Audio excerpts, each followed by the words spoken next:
누가복음 9장 43절 봉독하겠습니다. 사람들이 다 하나님의 위엄에 놀라니라. 그들이 다 그 행하시는 모든 일을 놀랍게 여길세 예수께서 제자들에게 이르시되 이 말을 너희 귀에 담아두라. 인자가 장차 사람들의 손에 넘기워 지리라 하시되 그들이 이 말씀을 알지 못하니 이는 그들로 깨닫지 못하게 숨긴 바 되었음이라. 또 그들이 이 말씀을 묻기도 두려워하더라. 아멘.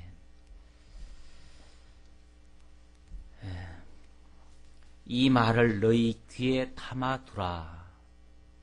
매우 중요한 내용이니까 기억하고 잊지 말라.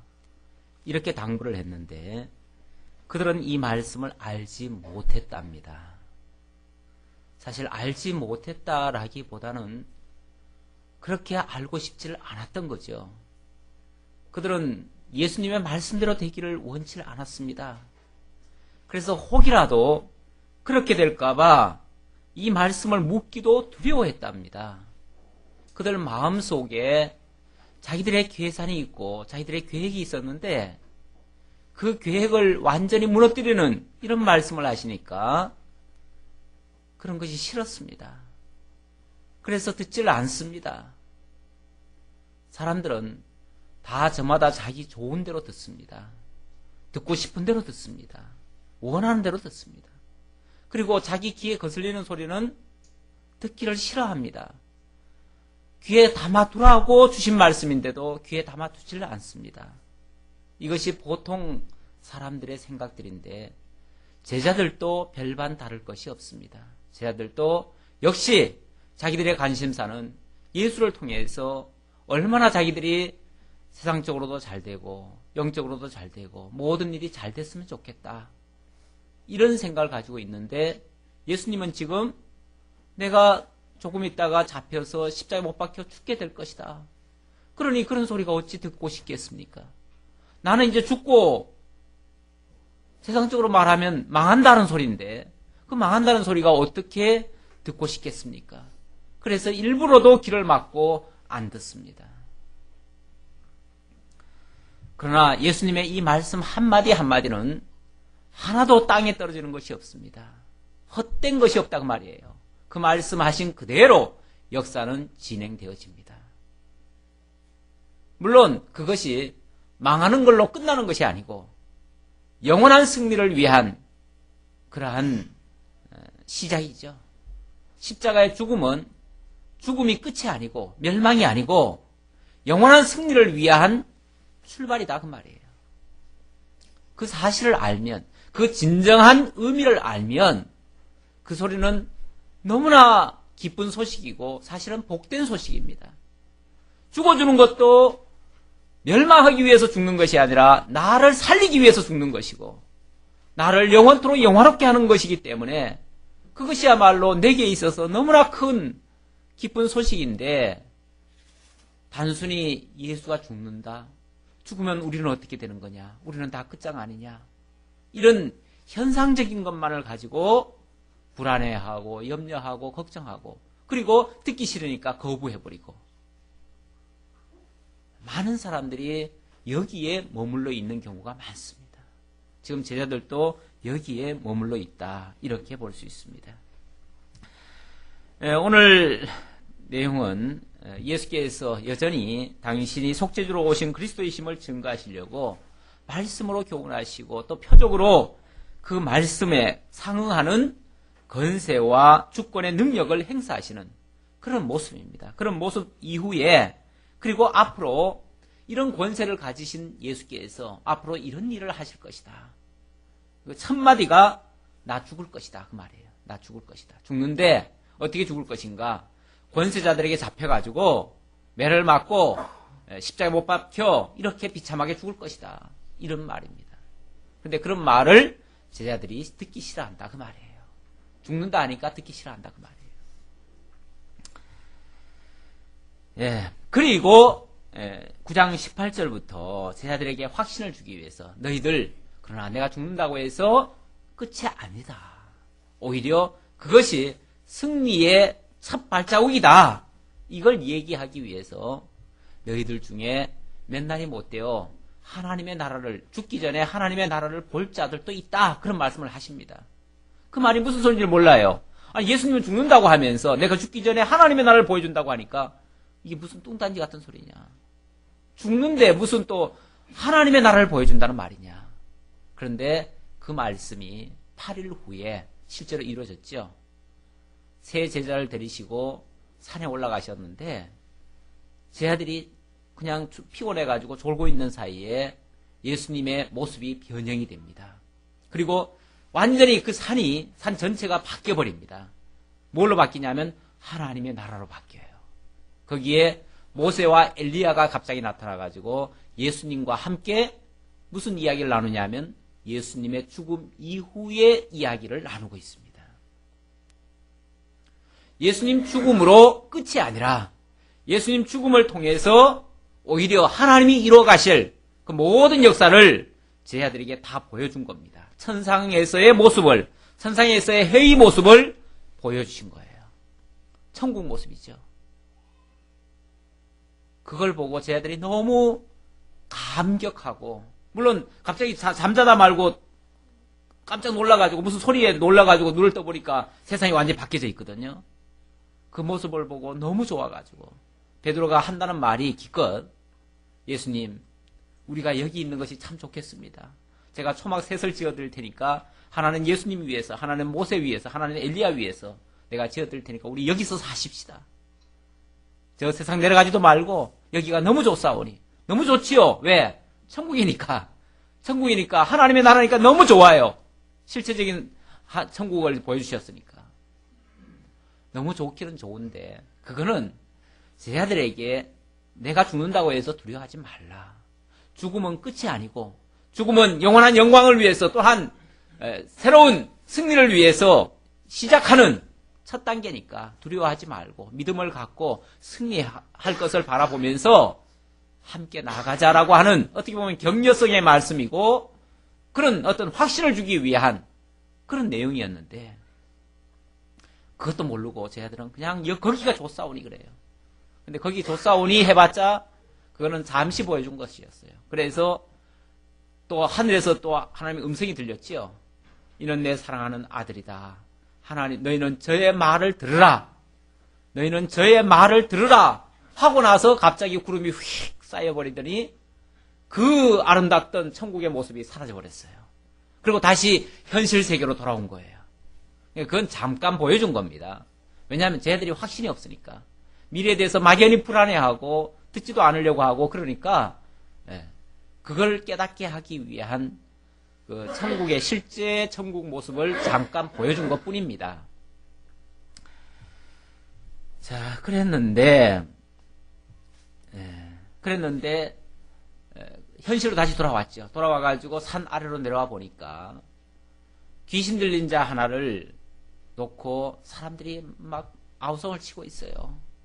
밑에 있었던 7명의 제자, 9명인가요? 9명의 제자들. 9명의 제자들은 그 병자 하나를 못 고쳐가지고 쩔쩔매고 있어요. 그때 예수님이 오셔가지고 그 귀신을 내어 쫓고 그 병자를 깨끗게 하셨습니다. 거기에 모든 사람이 다 놀랐다 그럽니다. 아니, 실제로는 예수께서 십자가에 못 박혀 죽는다. 그리고 나서 새로운 세계가 열린다. 하나님의 영원한 그 계획이 이루어진다. 이런 거 가지고 놀라야 되는 거 아니에요? 근데 그런 데서는 안 놀라고요. 그런 거는 무슨 뜻인지도 모르고요. 그리고 실제로 어디 놀라냐면 병자 고쳐주는 거에 다 놀래요. 그 위험에. 사실 그러니까 무엇이 더 중요하고 더 가치롭고 더 위대한 역사인지를 사람들이 분간을 못하는 거죠.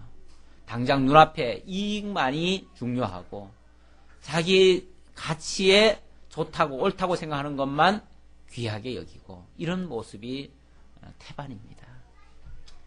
자, 어쨌든 예수님께서는 지금 계속 미래에 앞으로 되어질 장차 될 일에 대해서 예고를 해주십니다. 이런 일들에 대해서 모든 사람들이 다 놀랍게 여겼다 그랬습니다.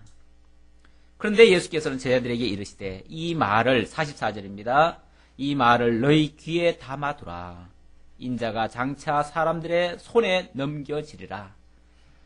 아니 막 귀신을 쫓아내고 그 놀라운 역사들이 일어나니까 제 아들도 무슨 생각하겠어요? 제 아들도 이렇게 살았으면 참 좋겠다, 참 좋다, 이렇게 지금 기대를 하고 있는데 예수님은 너희들 귀에 톡톡히 담아도 이건 절대 잊으면 안 돼 라고 당부하시는 말씀이 다시 한번 강조를 하는데, 인자가 장차 사람들의 손에 넘겨지리라. 잡혀 죽는다 그 말이에요. 잡혀 죽는다. 사실 이런 소리는 듣고 싶지 않잖아요. 그렇죠? 듣고 싶지 않는 얘기를 예수님은 계속 하셔요.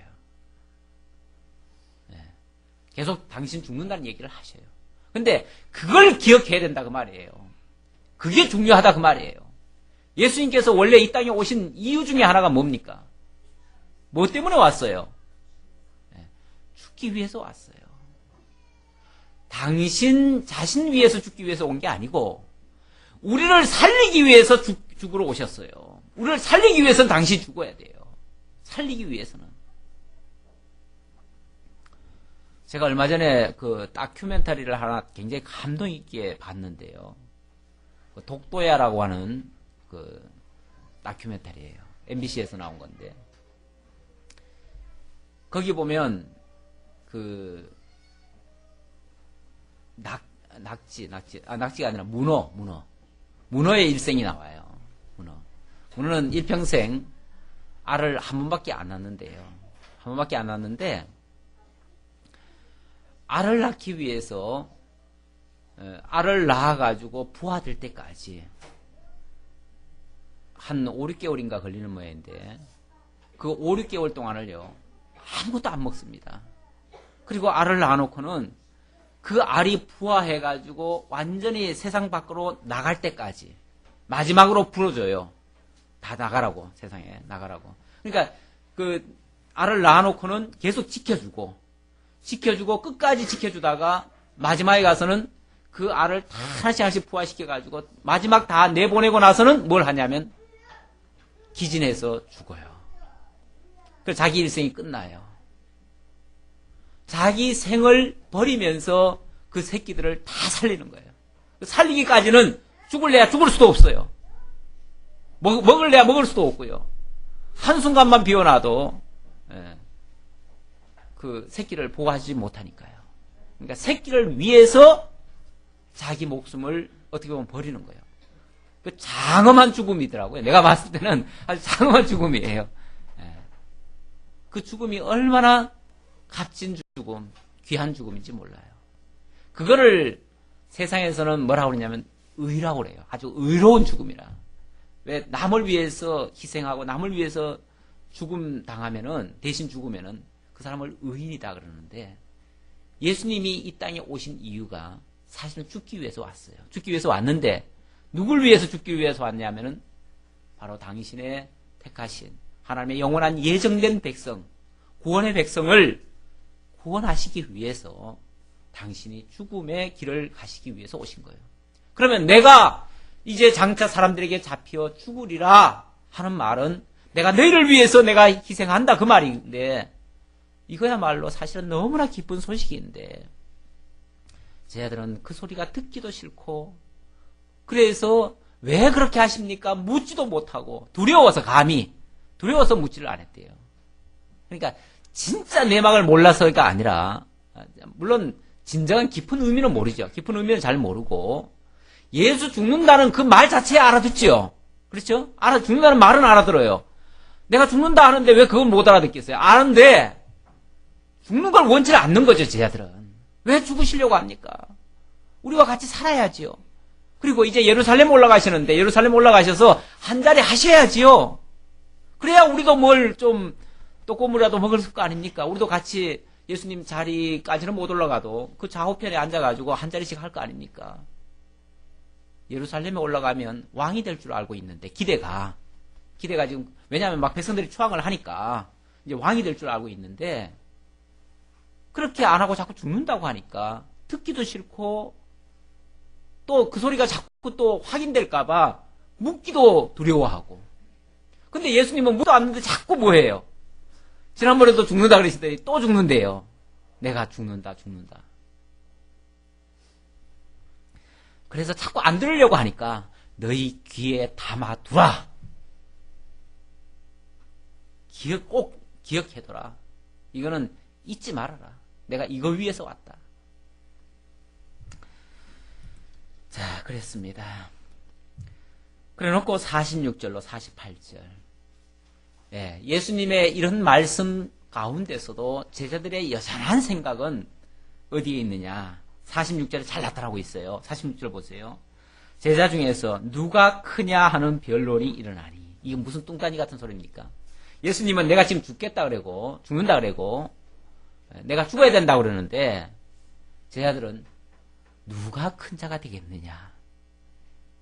이제 예루살렘으로 예수님 올라가시면 예수님이 높은 자리에 올라가실 것 같은데 그러면은 예수님의 좌우편에는 누가 설 것이냐.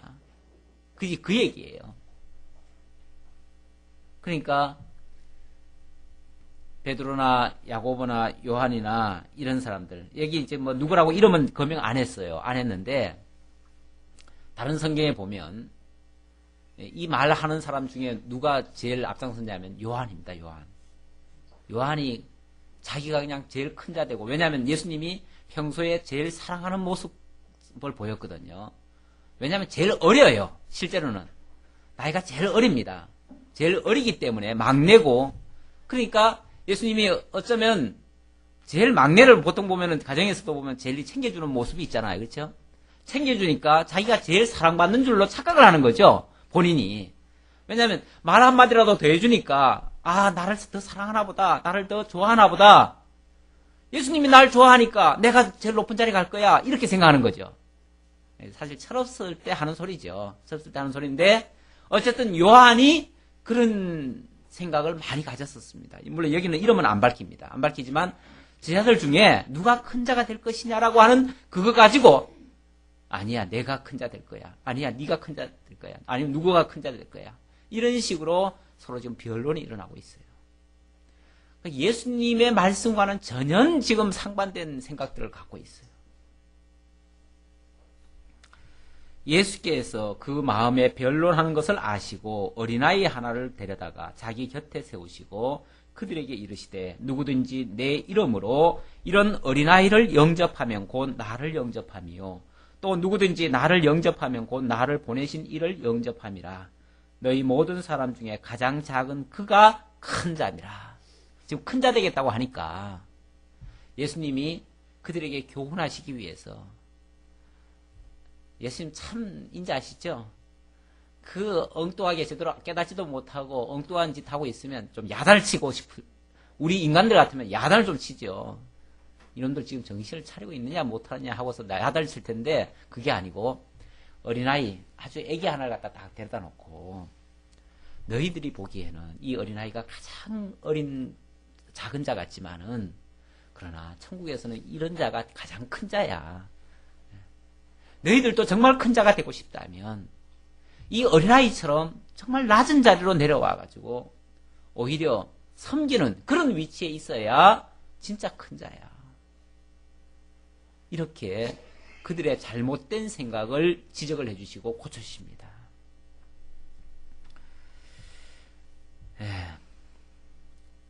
참 얼마나 제자들의 생각이 잘못되어 있는지를 잘 지적해 주시고 그들의 그 헛된 야망, 헛된 그 명예심 이런 것들을 송두리째 깨버리시는 이런 말씀이라고도 볼 수 있죠.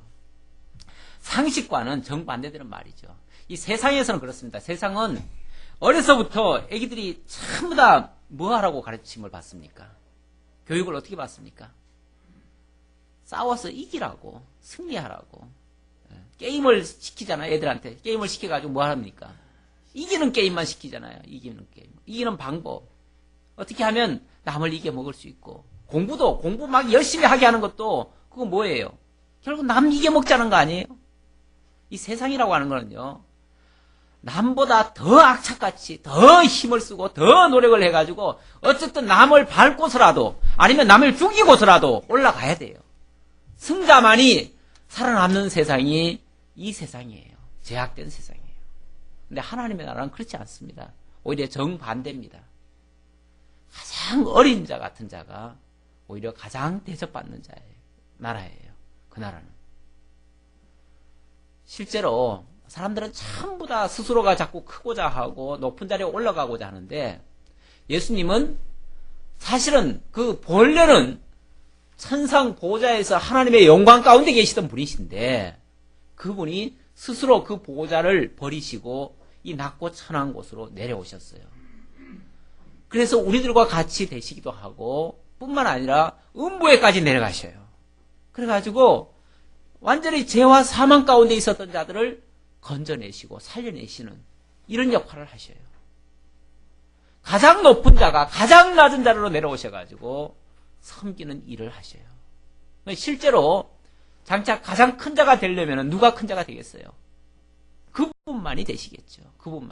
그분만이 결국은 가장 큰 자가 될 것이고 그분의 뜻을 조금이라도 헤아려가지고 정말 섬기는 자리로 내려오는 자가 있다면 그가 오히려 대접받을 수 있는 그런 나라가 바로 하나님의 나라입니다. 제가 오늘 말씀 묵상한 내용이 마태복음 11장 25절부터 제가 묵상을 했는데요. 거기 보면 예수님께서 그 똑똑한 자들에게는 숨기시고 어린아이 같은 자들에게는 이 계시를 알게 해주시고요. 그리고 수고하고 무거운 짐진 자들아 다 내게로 오라 내가 너희를 쉬게 하리라 해놓고 예수님은 어떤 분이셨냐면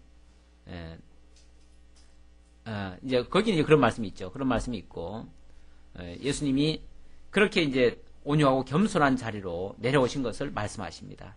또 이 말씀 말고도 또 저 말씀도 있죠.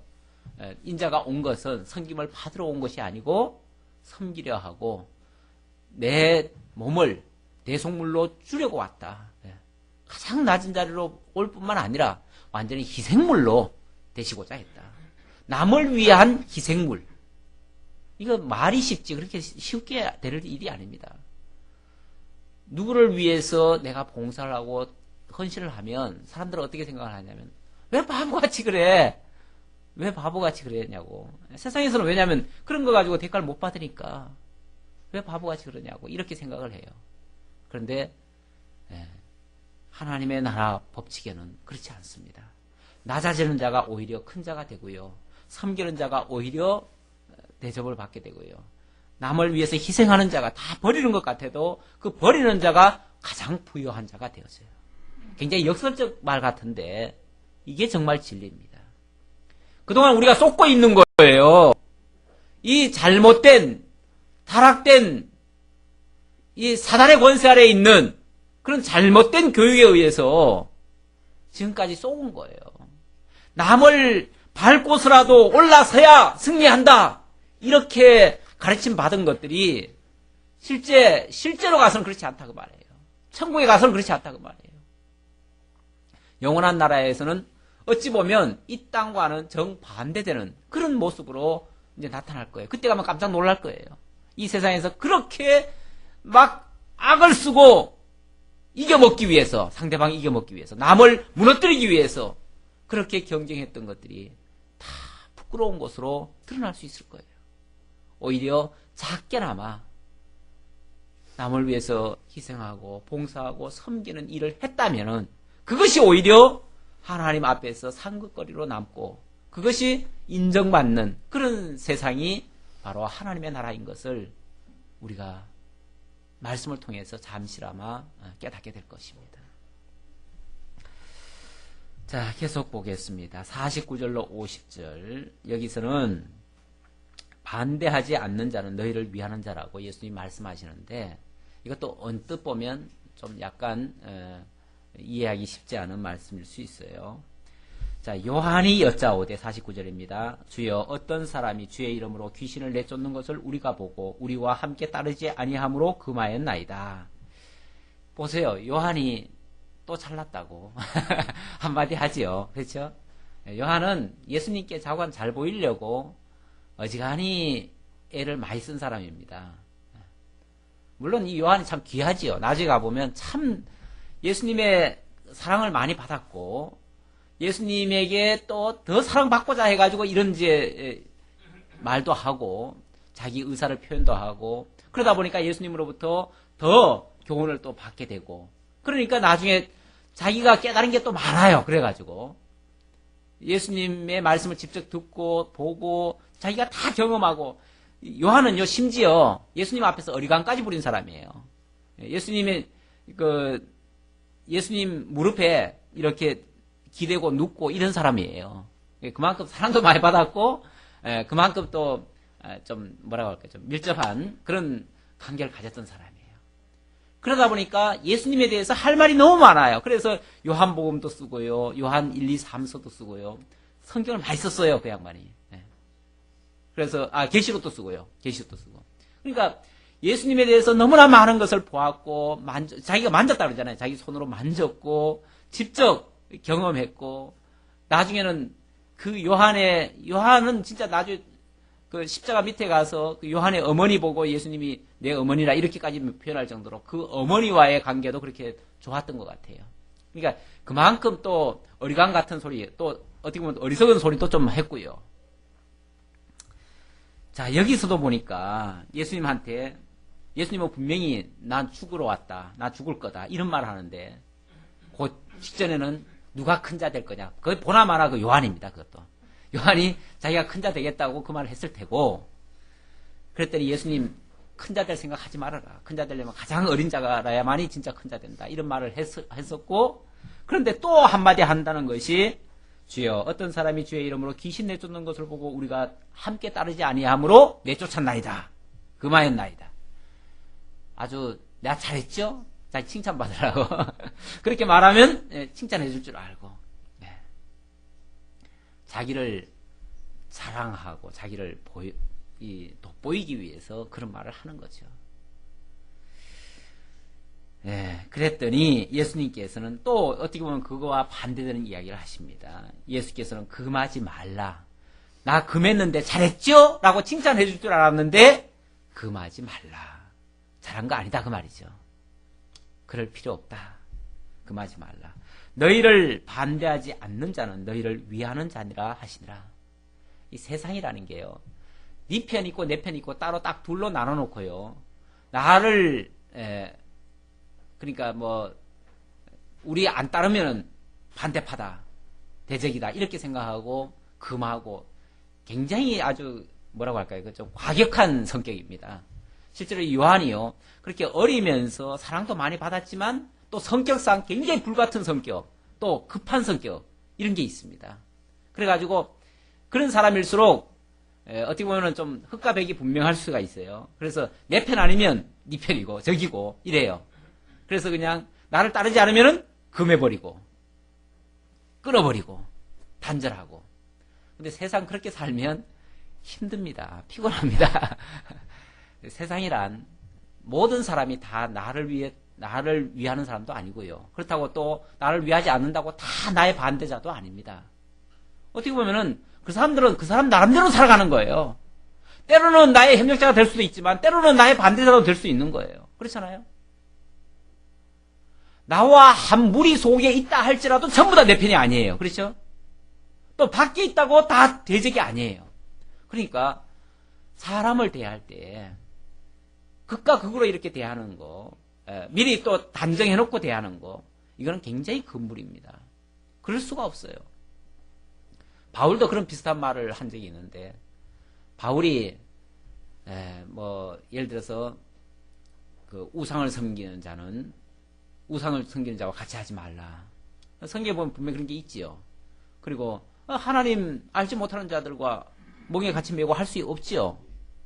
그런 말씀 인용하시면서 세상이 범죄하고 세상이 너희를 안 따르고 세상이 그런다고 해가지고 만약에 그들 다 금할 것 같으면 아예 세상 밖으로 나가야 할지니라 이런 말을 해요.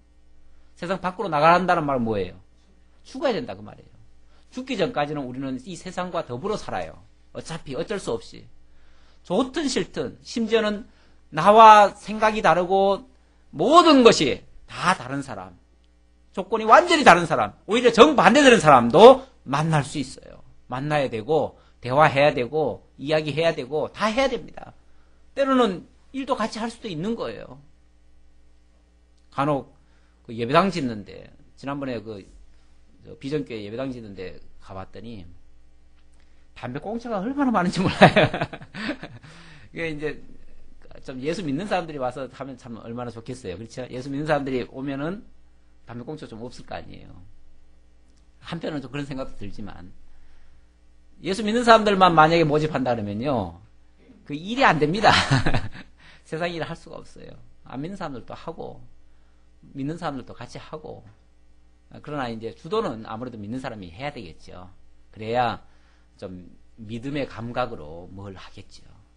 아주 중요한 일이 아니라면 세상도 다 쓸 수밖에 없는 겁니다. 그래서 너무 이 흑백 논리로 탁 잘라놓고 그냥 흑이 아니면 백이다, 완전히 그냥 이렇게 하는 것은 매우 지혜롭지 못한 행동이라고도 볼 수 있고, 예수님도 그 얘기를 하셨습니다. 너희를 적극적으로 반대하지 않는다면 그들은 너희를 위하는 자라고 생각해라. 위하는 자인데 왜 금하냐 이 말이죠. 왜 단절하고, 왜 부정하고, 안 따른다고 해가지고, 내 마음에 안 든다고 해가지고 왜 거부하고 대적하고 그러냐고 말이죠. 그럴 수 없다는 거죠. 네, 우리는 기본적으로 이 세상 일이라고 하는 게 모든 게 합력해서 선을 이루는 것이지, 꼭 내 편 드는 사람만 데리고 내 일만 하는 게 아니에요. 모든 거 다 합력해가지고 하나님의 궁극적 선을 다 이뤄가요. 그러니까 악한 자도 다 필요해요, 사실은. 네, 세상에 불의한 자도 필요하고요. 하나님이 다 필요해서 만들어 놓은 건데 뭐는 필요 없겠어요. 다 필요한 겁니다. 그러니까 지금은 당장 필요 없어도요, 중요할 때가 있어요. 그러니까 모든 관계를 좋게 맺어 놓는 게 좋습니다. 절대 세상과 등질 생각을 하거나 이러면은, 배척하는 세상이나 그렇게 하는 것은 바람직한 방법이 아니다라는 걸 알 수 있습니다. 51절입니다. 51절로 56절까지 드디어 예수님이 예루살렘으로 올라가십니다. 사람들은 예루살렘으로 올라간다 그러면은, 예루살렘이 그 왕의 도시니까, 쉽게 말하면 수도 아니에요. 수도면서 왕의 도시 아닙니까? 그러니까 왕자리에 올라가기 위해서 가시나 보다, 이렇게 지금 저희들도 착각하고 있는데요. 사실은 죽으러 가시는 거죠. 죽으러 가시는 거예요. 51절 보세요. 예수께서 승천하실 기약이 차감해 예루살렘을 향하여 올라가기로 굳게 결심하시고 그랬죠. 그러니까 승천하실 기약이 찼다는 것을 다른 사람들은 몰라요. 쟤들은 몰라요. 모르지만 예수님은 알지요. 이제 예수님 때가 다 된 것을 알지요. 그 때라는 게 다른 게 아니고요, 구약 성경에 이미 예언되어 있었지요. 그 장차 메시아가 언제 죽게 될 것이 예언되어 있었냐면 6월절에 죽게 될 것이 예언되어 있어요. 그러니까 지금 6월절을 앞두고 지금 올라가시는 거예요. 그리고 예수님 지난번에 그 말씀 하셨어요. 이번 6월절이 쉽게 말하면 내가 죽을 때다.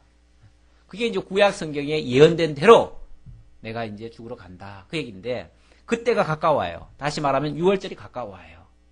사람들은 6월절만 알지 예수님 승천하는 건 몰라요. 모르고 있지만 어쨌든 예수님은 알고 지금 올라가시는 거예요. 자, 올라가시면서 52절 보세요. 사자들을 앞서 보내심에 그들이 가서 예수를 위하여 준비하려고 사마리아인의 한 마을로 들어갔더니, 사자란 말은 보내심을 받은 자란 뜻인데, 그 말 자체가 예수가 이제 미리 앞서서 사람을 보냈다 그 말이에요. 사람을 보내가지고 보내서 예수를 위하여 준비하려고 그랬는데, 예수를 위하여 준비하려는 말은 뭐냐면 6월절 음식 준비하고 또 방을 준비하기 위한 그런 이제 준비를 하기 위해서 사람을 미리 보냈다는 거예요. 근데 하필이면 어디를 보냈습니까? 예, 사마리아인의 한 마을로 들어갔더니, 사마리아인의 한 마을로 들어갔더니, 예, 이 사마리아인의 마을이라는, 원래 그 사마리아라고 하는 동네는 같은 원래 유대 땅에 있지만은 유대 북쪽입니다. 북이스라엘 쪽인데, 북이스라엘 수도였죠 원래. 예. 그러니까 그 이스라엘이라는 나라도요, 우리나라처럼 남북으로 나뉘었었어요. 그래가지고 오랫동안 몇백 년 동안 남북으로 나뉘어가지고 그렇게 으르렁거리고 싸우다가 나중에 북쪽은 아수르에 망하고 남쪽은 바벨론에 망하고 이래가지고 결국은 두 나라 다 망해버렸어요. 서로 그냥 대립하고 있다가 결국 다 망해버렸어요. 망한 다음에 하나님께서 포럼인 가운데서 사마리아인도 돌아오게 하고 쉽게 말하면 북이스라엘 사람들도 돌아오게 하고 남유다 사람들도 돌아오게 했어요. 근데 돌아와가지고도 원래는 사이좋게 지내야 되잖아, 그쵸? 다 똑같은 신세니까. 그런데 돌아와가지고 서로 으르렁거리고 있어요. 왜 그러냐면 남쪽 유다는 바벨론에 포로 잡혀갔기 때문에 그들에서 거기서 안전하게 보호받고 그대로 돌아왔어요. 근데 북쪽 이스라엘은요, 아수르 사람들이 내려왔어요. 내려와가지고 그 땅을 점령하면서 거기에 혼혈아들을 많이 낳았어요. 그래서 사마리아인 그러면은 그들은 순수 혈통을 가진 이스라엘 백성이 아니고 아수르의 피를 받은 혼혈족들이에요. 그러니까 남쪽 유다에서 봤을 때는, 유다 순수한 이스라엘 사람들이 봤을 때는 저 사람들은 동족의 피를 가진 사람들이 아니라 저 이방의 더러운 피를 가진 사람들이다. 그래가지고 막 무시를 하고 멸시를 하는 거예요. 그래가지고 그 사람들을 사람 취급을 안 해요. 이 유대인들이 아주 좀 교만한 생각들이 있잖아요. 자기네 민족 아니면요, 전부 다 이방인들을 개처럼 취급합니다. 그러다 보니까 사마리아인들을 생각할 때 아예 그냥 개처럼 취급해버려요. 그 상종을 안 해요. 상종 자체를 안 해버려요. 그러니까 아예 그 마을 자체를 지나가지도 않아요. 원래는 저 북쪽으로 지나가려고 하면, 나사렛에서 예루살렘으로 오려고 하면 중간에 가로막힌 도시가 사마리아거든요. 그러면 사마리아를 거쳐와야 되는데 사마리아를 거쳐오려고 하면 이건 필수적으로 그 지역을 안 지나갈 수가 없는데, 일부러 유대인들은요, 그 동네가 보기 싫어가지고 삥 돌아가요. 저 해변길로 돌아와요. 아무리 멀어도 돌아다녀요. 근데 예수님은 그런 거 없잖아요. 그렇죠? 예수님은 사마리아인이라고 배격하거나 그러신 분이 아니잖아요. 그러니까 사마리아 지역으로 오시는 거예요. 그 당시 풍속으로는요, 이게 상상할 수 없는 일입니다. 우리는 이게 한 줄에 돼 있으니까 별말 아닌 것 같지만 그 시대 상황을 이해하면은 이럴 수가 없어요. 유대인이 사마리아 지역을 통과한다? 통과 자체도 안 되고요. 더군다나 사마리아인의 집에 가가지고 우리가 하룻밤 거기서 묵겠다? 이거 용납 안 됩니다. 용납 안 돼요. 유대인도 용납 안 되고요. 사마리아 쪽에서도 거부합니다. 그걸 예수님이라고 왜 모르겠어요? 알지요. 아시면서도 사마리아인의 마을에 들어 보낸 거예요. 보내가지고 예수께서 들어갔어요. 들어갔는데 53절에 보니까 예수께서 예루살렘을 향하여 가시기 때문에 그들이 받아들이지 아니하는지라. 아마 숨기고 갔으면 받아줬을지 몰라요. 우리가 너희들을 위해서 왔다, 너희들을 도와주러 왔다, 예를 들어서 그렇게 했다면 사마리아 사람들이 기쁘게 받을 수 있겠죠. 그런데 예수님 뭐라고 그랬냐면, 우리는 예루살렘으로 가는 길이다. 예루살렘에 가서 택하신 백성, 택하신 이스라엘을 구원하기 위해서 예루살렘으로 가는 길이다. 이 말을 하면서 하룻밤 재워달라니까 누가 재워주겠어요? 아무도 안 재워주죠. 그러니까 거부를 당하지요. 그렇죠? 네. 예루살렘을 향하여 가시기 때문에 그들이 받아들이지 않았다 그랬어요. 평소에 예수님이 이방인들을 선대하신 건 틀림없어요. 가난하고 병든 자, 약한 자 돌봐준 거 그들이 모를 리가 없어요. 만약에 그것만 본다면 충분히 받아들일 수도 있는데, 목적지가 예루살렘이에요. 예루살렘을 위해서 간다는 거예요. 그러니까 거부했다고 말이에요. 자, 그랬더니 제자 야고보와 요한 또 나옵니다. 이 사람들 성질 얼마나 고약한지를 여기서 잘 보여줍니다. 이를 보고 이르되, 주여, 우리가 불을 명하여 하늘로부터 내려 저들을 멸하라 하기를 원하시나이까? 얼마나 화가 났으면 감히 우리를 안 받아줘? 이 말이죠. 우리를 안 받아줘? 우리를 안 받아주면 주님, 지금 당장 하늘에서 불 내려가지고 저 말을 다 쑥대밭 만들어버릴까요? 자기한테 그런 능력이 있는 줄로 착각을 했는가 봐요. 왜? 얼마 전에 왜 예수님이 잠깐 능력 주신 적 있잖아요. 잠깐 권세 준 적 있잖아요. 그때 진짜 막 하늘에서 별이 떨어지는 것처럼 사단의 권세가 떨어지는 역사가 있었잖아요. 그러니까 마음만 먹으면 자기도 할 줄 알고 지금 그 소리를 했는데, 그게 말이나 되는 겁니까? 조금 전에 뭐라고 그랬어요, 예수님? 나를 위하지 않는다고 날 대적하는 자가 아니다. 그렇죠? 그 말을 했는데 금방 뭐 얼마 지나지도 않았을 텐데 그 말씀 끝나고 얼마 지나지도 않았을 텐데 금방 그거 잊어먹고 당장 분리해 가지고 화 나는 대로 하는 거죠. 예수님의 그 제자들도요, 성격이 가만히 보면은 아주 불같고요, 굉장히 고약한 성격이 있어요. 베드로도 사실은 그 어부 출신이었는데 나중에 그 제사장들이 그 말 하잖아요. 제가 아주 무식한 그런 자인 줄 알았는데 나중에 알고 보니까 그렇지는 않더라. 참 어디서 배웠는지 잘 배웠다 그랬는데 실제로는 무식한 사람들이죠. 무식한. 사실 이 요한도 야고보도 다 어부 출신입니다. 뱃사람들이 원래 성질도 좀 있잖아요. 그렇게 이제 그 있는 그대로 예수님은 데려다가 지금 제자로 다 삼으셨는데 성질 나오는 거죠. 자, 그랬더니 예수께서 돌아보시며 꾸짖으시고 함께 다른 마을로 가시니라. 이걸 통해서 예수님이 뭐 사실 사마리아 사람들이 받아줄 거라고 생각하고 했겠어요? 예수님 그 몰라서 이렇게 했겠어요? 오히려 그걸 통해서 누구만 드러났어요? 야고보와 요한. 야고보와 요한은 지금 대표적인 경우고 결국 제자들이 아직까지도 지금 제대로 깨닫지 못하고 예수님의 그 진정한 의미를 지금 모르고 있다는 걸 지금 보여준 거예요. 이렇게 보여준 거예요. 잘 믿지도 못해요. 57절 62절. 자, 57절 봅시다. 여기서는 하나님의 나라의 일꾼을 세우시는 권능을 예수님이 보여주시는 장면인데요. 무슨 소리냐면 예수님께서 이제 마지막으로 일꾼을 세우시는데 아직 물론 12제자를 세웠죠. 세웠는데 그 중에 일부는 탈락하려고 하는 자가 있어요. 또 그 밖에 어떤 사람은 새로 또 오고자 하는 자도 있어요. 그런데 새로 오고자 하는 자나 탈락하고자 하는 자, 그들의 의지대로 예수님이 그들의 뜻을 받아들여 가지고 이렇게 결정해서 일을 처리하시는 게 아니고 당신의 어떤 주권대로, 다시 말하면 하나님의 복음을 전할 그 일꾼으로 세울 자는 당신이 세우시고 아무리 그 형편과 처지가 아니라도 예수님이 세우시고 또 자기가 막 하고자 싶어도 예수님이 거부할 자는 거부하셔요. 그래가지고 당신의 주권대로 해나가신다는 사실을 증명해 주셔요. 바로 그런 내용입니다. 자, 57절 봅시다. 길 가실 때 어떤 사람이 여짜오되 어디로 가시든지 나는 따르리이다. 자, 어떤 사람이 보니까 예수님의 일행이 지금 예루살렘으로 올라가고 있어요.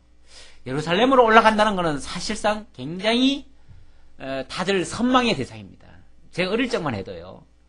제가 어릴 적만 해도 사실 서울 한번 갔다 오는 게 대단한 일이었습니다. 왜냐하면 우리 동네는 사실은 버스도 안 다녔고 저 뭐 기차도 난 구경도 못 해봐가지고 나는 고무바퀴에 달린 줄 알았어요.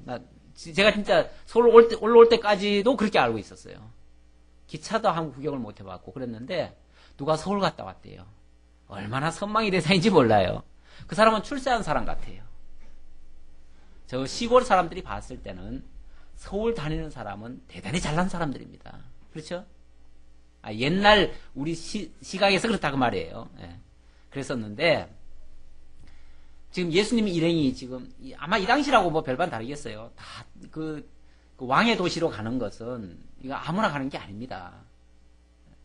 지금 북한만 해도요. 평양 한번 갔다 오는 게 평생 소원인 사람이 엄청 많습니다. 지방에는 일평생 평양 한번 구경을 못 갑니다. 우리 같으면 뭐 서울 갔다 오면 되지요. 하루면 갔다 오는데 북한만 해도 안 그렇습니다.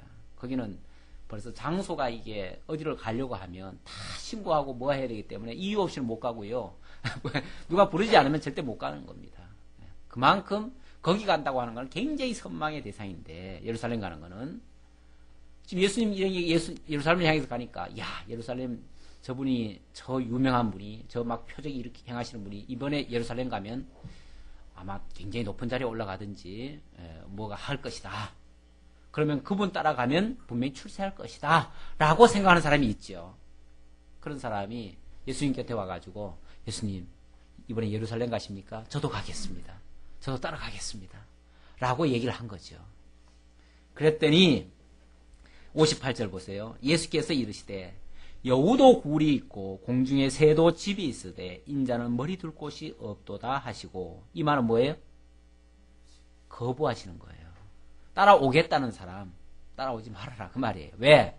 나 따라와봤자 네가 생각하는 것처럼 내가 출세하고 한 자리 얻는 게 아니고, 여우도 굴이 있고 공중에 새도 거찰 집이 있지만 인자는 머리 둘 곳 하나도 없다. 다시 말하면 나 따라가면 뭐 한다? 잠자리 하나도 못 얻는다 그 말이에요. 실제로 잠자리 하나 못 얻었잖아요. 조금 전에 사마리아 땅에 가가지고 잠자리 하나 얻으려고 했더니 못 얻었죠? 잠자리 없어요. 나중에 보면 예루살렘에 올라가신 예수님이요, 밤이면 어디 가십니까? 산에 가셔요. 낮이면 산에서 내려오셔요. 이거 가지고 어떤 사람은 새벽 기도 갔다 그러시는데 새벽 기도 간 게 아니고요, 머리 둘 곳이 없어요 진짜. 내가 이 얘기 했더니 아이고 해석도 이상하게 한다 그래. 누구한테 그랬더니 그랬는데, 실제로 예수님 잠잘 곳이 없어요. 그래가지고 밤이면 산에 갔어요. 밤새 기도하시다가 새벽이면 내려오셔요.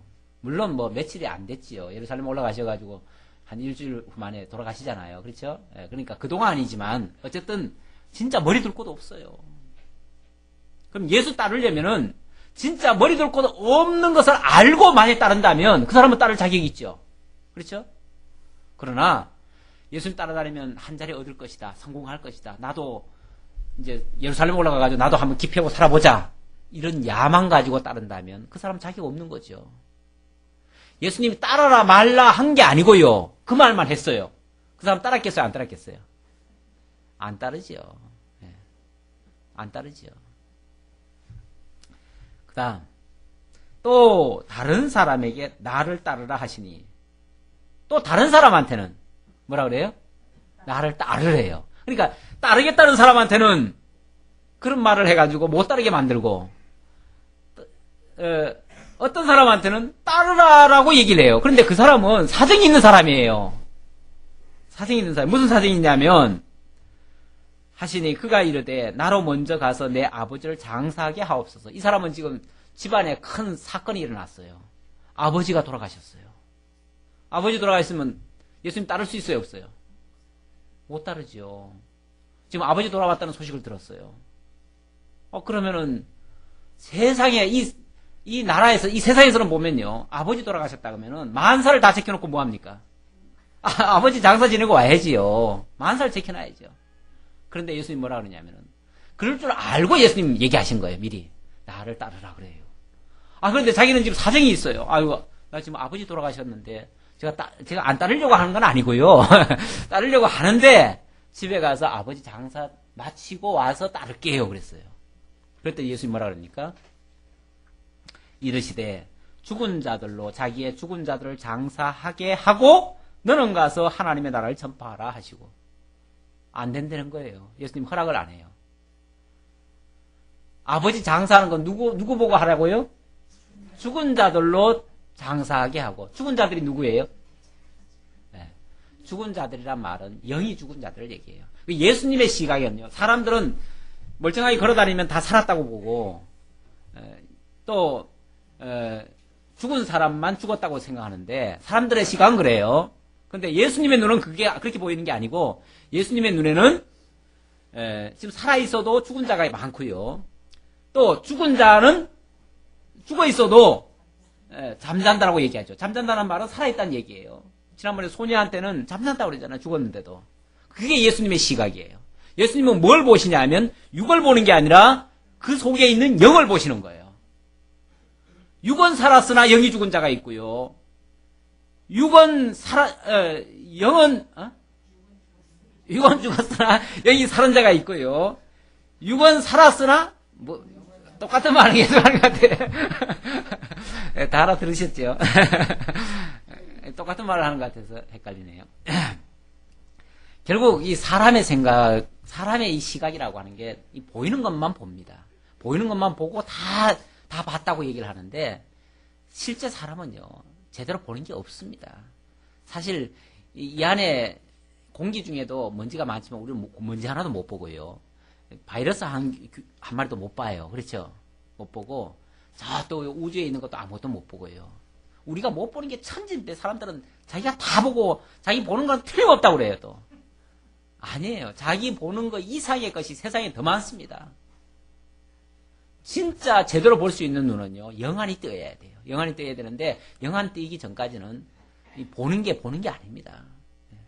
사물을 엉뚱하게 보는 경우가 얼마나 많은지 몰라요. 지금 예수님은 죽은 자들로 하여금 죽은 자들을 장사하게 하고, 장사 지내는 일이야. 죽은 자들이 하면 되지. 네가 살아있는 자는 살아있는 일을 해야지. 살아있는 일은 뭡니까? 복음 전파하는 일이에요. 복음 전파해서 영을 살리는 일이잖아요. 그렇죠? 그러니까 진짜 하나님의 택한 백성들이 할 일은 살리는 일입니다. 살리는 일이 진짜 가치 있는 일이고 중요한 일이라는 거죠. 그러니까 지금 못 따르겠습니다. 사정상 못 따르겠습니다 하는 자는 적극적으로 따르라고 예수님 말씀하셔요. 참 우리 인간 생각하고는 많이 다른, 우리는 인간 생각으로 하면은 그런 사정 있는 사람은 그래 네 얼른 갔다 와라 그러고, 또 따르겠다는 사람은 정말 참 너 생각 참 잘했다 그럼 열심히 따라봐라 그러겠죠. 근데 사람 생각하고 달리 지금 예수님 말씀하시죠. 또 다른 사람이 61절입니다. 주여 내가 주를 따르겠나이다마는 나로 먼저 내 가족을 작별하게 허락하소서. 또 한 사람이 있었는데 이 사람은 마땅히 따라야 될 사람이에요. 사실은 마땅히 따라야 될 사람인데 그런 사람이 말을 어떻게 하냐면 나 집에 가서 작별 인사하고 뒷 마무리 좀 처리해놓고 이러고 오겠다는 거예요. 이래저래 계산하고 뭐 따지고 뭐 맞추고 다 할 거 해놓고 그리고 나서 남는 엽을 가지고 예수 믿습니까? 그래가지고는 예수 못 믿죠. 그렇죠? 그래가지고는 예수 못 믿어요. 사실은 예수 믿는 게 가장 먼저 될 일이고 예수 따르는 일이 가장 선행할 일이에요. 우리 학생들 여기 있지만 학생 똑똑히 들어요? 뭐가 우선이에요? 공부? 학생이니까 공부죠. 현재 당면한 거는 공부죠. 공부하기 위해서는 어떻게 해요? 교회 좀 쉬어도 돼요? 공부하기 위해서는 뭐 교회도 좀 쉬고 뭐도 좀 해도 괜찮다. 물론 뭐 본인 생각은 그럴 수 있어요. 하나님 나라의 그 방식에는 안 맞아요. 사실은 이게 안 맞는 거예요. 가장 무엇보다 먼저 할 일이 뭐냐면 먼저 예수 따르는 일입니다. 오늘날로 말하면 예수 믿는 일이 가장 먼저 되는 일이다 말이죠. 예수 믿노라고 이 일도 하고 저 일도 하는 거는 다 그게 좋은 일이지만 다른 일 내가 할 거 다 해놓고 시간 남으면 예수 믿겠다. 그거 참 힘든 일이에요. 그건 참 안 되는 일이에요. 그건 안 되는 일이에요. 그래서 마지막 당부 말씀이 예수께서 이르시되 손에 쟁기를 잡고 뒤를 돌아보는 자는 하나님 나라에 합당하지 아니하니라 하시니라. 손에 장기를 잡았다. 쟁기라는 게 결국 할 일 아닙니까? 가장 중요한 일을 맡은 자들이 그 중요한 일을 놔두고 자꾸 뒤를 돌아보고 다른 걸 자꾸 하고자 하고 다른 것 때문에 자꾸 그게 걸림돌이 되고 길이 지체되고 이러면은 그거는 하나님의 나라에 합당한 일은 아니다.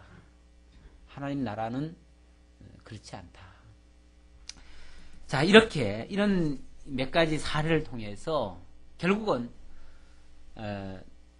예수를 따를 자와 따르지 못할 자 선택은 사람들이 하는 것 같은데 실제로는 누구의 의지에 달렸어요? 예수님 의지에, 예수님의 주권에 달려있음을 지금 보여주는 겁니다. 마찬가지로 우리가 구원 받고 안 받는 것도 우리가 예수 믿고 안 믿는 것도 얼른 생각하면 내가 예수 믿고 내가 믿기 싫으면 간두고 이러는 것 같은데 그것도 사실은 냉정하게 말하면 내가 믿고 싶어 믿은 게 아닙니다. 믿고 싶어서 믿었다고 하는 거 물론 현상적으로는 어느 날 정말 믿고 싶어 가지고 믿지요. 그런데 그거는 그 이전에 그런 마음을 주시는 거죠. 하나님 주셔가지고 나로 하여금 그런 결심을 하게 되고 결국 믿어져서 그 다음부터는 안 믿을래야 안 믿을 수가 없고 이렇게 돼가지고 결국은 따르게 되는 이게 예수님의 절대 주권을 지금 보여준 거예요. 이게 지금 앞으로 구속주의 역할을 하실 건데 그런 권세 있는 자가 진짜 그런 권세를 가지신 분인가 라는 걸 당신에게 보여주는 거예요. 예수님 나중에 그런 말씀하시죠. 내가 죽을 권세도 있고 다시 살아날 권세도 있고 당신이 능력이 모자라서 죽는 게 아니에요. 제자들은 그러잖아요. 막 죽음 임박해가지고도 예수님 왜 죽으시려고 그럽니까? 우리하고 같이 여기 살면 되죠. 왜 죽으시려고 그럽니까? 내가 죽을 권세도 있고 다시 살아날 권세도 있다. 죽는 게 아니에요, 사실은. 내가 너희를 위해서는 죽지만 또 너희를 영원히 살게 하기 위해서는 내가 다시 또 산다. 그래 어떻게 보면은 죄를 사하기 위한 속죄 예물로서의 죽음이지 죽기 위한 죽음이 아니에요. 그렇죠? 그러니까 속죄 예물을 통해서 죄를 사한 다음에는 영원한 의를 위해서 다시 부활하실 거예요. 그러니까 그 죽음은 영원한 죽음이 아니에요. 그러니까 죽어야지요. 그렇다면, 그렇죠? 그렇다면 죽어야죠. 죽으셔야 되고, 그리고 다시 또 살아나셔야죠. 그렇게 그걸 제대로 알아야죠. 그러니까 거기까지 알아야 그것이 진정 나도 찬동이 되어지고, 거기에 기쁨으로 참여하게 되어지고, 그런 믿음을 소유하고, 이 세상을 살아갈 때도, 이제 거침없이, 두려워함이 없이, 예수님의 그 하시는 역사들에 우리가 따를 수 있는 거죠. 하나님의 모든 역사에 내가 동참할 수 있는 거죠. 이런 것들을 우리 여러분들도 다 확신을 하시고 믿음으로 승리하시는 여러분들이 다 되시기를 진심으로 기원합니다. 기도하겠습니다. 아버지 하나님 감사합니다. 우리들에게 너무나 소중한 예수님의 진리를 우리들에게 알게 해주십니다. 예수님은 말씀으로만 하실 뿐만 아니라 그 말씀에 따르는 표적을 통해서 또한 예언하시고 예언대로 이루시는 역사를 통해서 당신이 하나님의 아들로 오신 그리스도 또 구속주이심을 확실히 증거해 주셨습니다. 그러한 믿음을 제자들에게도 갖게 하신 것처럼 오늘 우리들에게도 확신을 갖고 따를 수 있도록 해주셨습니다. 그리고 이렇게 믿고 따르는 것이 주님의 주권임을 다시 한번 확인시켜 주셨습니다. 절대 교만하거나 사고하지 않고 내 임의로 함부로 판단하고 생각하는 것이 아니라 주님을 의지하면서 주님만을 따라가는 정말 참된 믿음의 소유자들이 다 되게 하옵소서. 오늘도 베풀으신 은혜 감사해서 연보에 동참한 손길들이 있습니다. 한 나라가 아름답게 전파되어지고 그 나라에 우리 모두가 함께 참여해서 하나님의 놀라운 은혜의 영광을 널리 항상 찬양하는 우리 모두가 되게 하옵소서. 예수님의 이름으로 기도하옵나이다. 아멘.